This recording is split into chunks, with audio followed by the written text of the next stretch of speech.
बहिर्जी नाईक, छत्रपती शिवाजी महाराजांचा तिसरा डोळा, गुप्तचर विभागाचा प्रमुख, शत्रूच्या छावणीत घुसून शत्रूची खडानखडा माहिती छत्रपतीपर्यंत पोहोचवणारा एक महापराक्रमी योद्धा. महाराजांनी आपल्या सैन्यात 18 पगड जातींना स्थान दिलं. प्रत्येकाचं कौशल्य हेरलं. बहिर्जी नाईकही रामोशी समाजात जन्माला आलेली.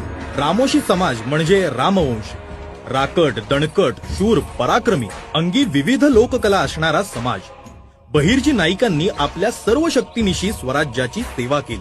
शिवाजी महाराजांनी मुठभर मावळ्यांना सोबत घेऊन स्वराज्य निर्माण केलं. बळापेक्षा युक्तीचा वापर त्यांनी या कार्यात जास्त केला. मोहिमा आखल्या.